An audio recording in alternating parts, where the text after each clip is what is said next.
imwe mu nzira umuntu ashobora kumenya no gusobanukirwa nyagasani we ni ukumenya bimwe mu bimenyetso ndetse n'ibikorwa bye. Akaba ariyo mpamvu muri Quran hagiye havugwamo ibikorwa by'Imana nk'ibimenyetso biduhamiriza ko Imana ihari, kandi bigatuma tuyimenya kurushaho ndetse tukamenya n'ubuhambare bwayo. Urugero, iyo turebye muri sura Rum muri aya ya 24 turasoma duti ba'da a'udhu billahi minash shaitanir rajim bismillahir rahmanir rahim wa min ayatihi yurikumul barqa khawfan wa tama'an wa yunazzilu minas samaa'i ma'an fayuhyi bihil arda ba'da mawtiha inna fi dhalika la ayatin liqaumin yaqilun. Iyi aya iratubwira iti no mu bimenyetso bye nuko abereka imirabyo maze igatuma mugira ubwoba ndetse igatuma mugira icyizere cy'uko mugiye kubona imvura, maze nyuma akabaha imvura igaha ubuzima ubutaka nyuma yo gupfa kwabwo.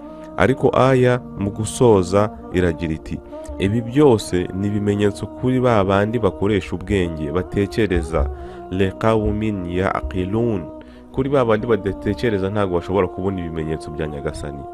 Ushobora kubona imvura igwa, ukabona imyaka irera, ariko ntubitekerezeho, ntuvuga ati se ninde ukora ibi bintu, ninde utuma imyaka yera, ninde ugwisha imvura. Ibyo byose Quran iratubwira ko umuntu udakoresha ubwenge bwe ngo atekereze ku bintu abona hano ku isi, izi aya nta kintu zamumarira, nta nubwo ashobora kubona ibimenyetso bya nyagasani. Iyo dukomeje kuri aya ya 25 Rum, Quran ikomeza itubwira iti bismillahir rahmanir rahim wa min ayatihi an taqumu as-samaa'u wal ardu bi amrihi thumma idha da'akum da'watan min al ardi idha antum takhrujun. Subhanallah. Iyi aya irashaka kutwereka ko no mu bimenyetso bya nyagasani ari uko ku munsi w'izuka azahamagara rimwe gusa, ubundi ibiremwa byose byari byapfuye bikazuka. Iyo umuntu apfuye rero umubiri we urapfa ndetse ukabora, ariko iyo roho ye itandukanye n'umubiri, roho yo ijya ahantu bita muri barzakh. Abamenye bakatubwira ko rero aho muri barzakh ni hahandi umuntu aba ategereje kugira ngo umunsi w'imperuka uzagere, ubundi abarurirwe ibikorwa yakoze hano ku isi. Rero aho muri barzakh cyangwa ahantu ho gutegerereza umunsi w'imperuka, Imana nyagasani, abamenyi batubwira ko Imana nyagasani iremera umuntu undi mubiri ujyanye n'aho hantu ari, umubiri utameze nk'uyu nguyu wa hano ku isi. Ariko icyo abamenyi batandukaniyeho nuko ese ku munsi w'imperuka abantu bazaza bafite imibiri ya hano ku isi, cyangwa se ni roho zonyine zizajya kubazwa imbere nyagasani ibikorwa bakoze hano ku isi.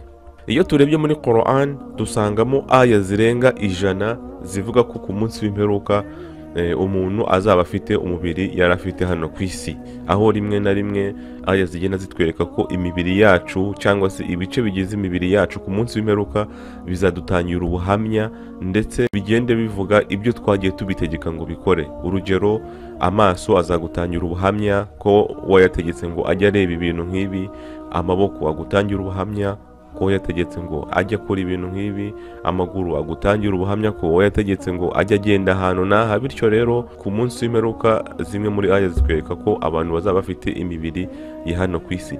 Zimwe rero muri aya zitwereka ubuhambare bw'Imana subhanahu wa ta'ala ku munsi w'imperuka, ko ifite ubushobozi bwo kuzura abari barapfuye, imibiri yabo yaraboze yarashize, ndetse ikongera ikabaha ubuzima bwabo ndetse ikabaha n'imibiri yabo. Tubona muri Quran muri sura Al-Baqara aya ya 259 na 260, aho nyagasani azana inkuru z'intumwa z'Imana ebyiri, arizo intumwa y'Imana Uzair ndetse n'intumwa y'Imana Ibrahim alayhi assalam. Inkuru rero y'intumwa y'Imana Uzair nuko yari ari kugenda aganyura ahantu hari inzu imaze igihe kinini yaraguye, abari barimo bose barapfuye, bamaze imyaka myinshi bapfuye. None agatangira kwibaza muri we ati ese ni gute nyagasani aba bantu bamaze imyaka 100 bapfuye azongera akabazura bakongera bakaba bazima ku munsi w'izuka? Nuko bikomeza kumutera kwibaza cyane mu mutwe we no mu mutima we. Nibwo nyagasani yabonye ko uwo Uzair ari kwibaza cyane, nuko amukuramo roho ye mu gihe kingana n'imyaka 100.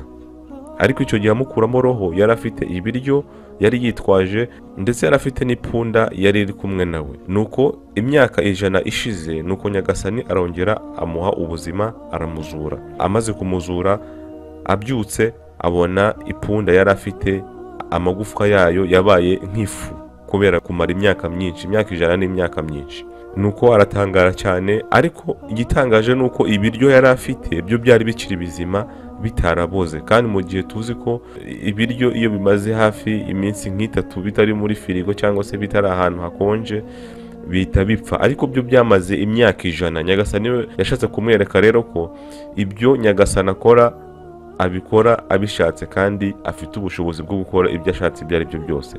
Nyuma rero ko Uzair ashubijwe ubuzima na Nyagasani, Nyagasani subhanahu wa ta'ala yasafata ya punda ya Uzair ahita ayiha ubuzima, irongera isubira nk'uko yari imeze mbere, nyuma yo kuba ubushwanya ndetse no kuba ifu nyuma y'imyaka 100.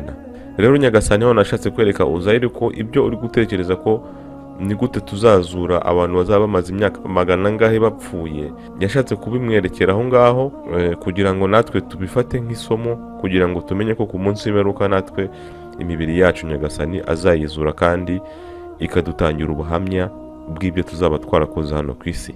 Tukaba rero dusoza dusaba Nyagasani ko yaduha kugira umutima wo gukora ibikorwa byiza, ndetse akaduha n'ubushobozi bwo gukora ibikorwa byiza, ibikorwa atwifuzaho, ndetse akaduha n'imbaraga zo kureka ibyaha, kugira ngo imibiri yacu ku munsi w'imperuka izadutangire ubuhamya bw'ibikorwa byiza twakoraga hano ku isi.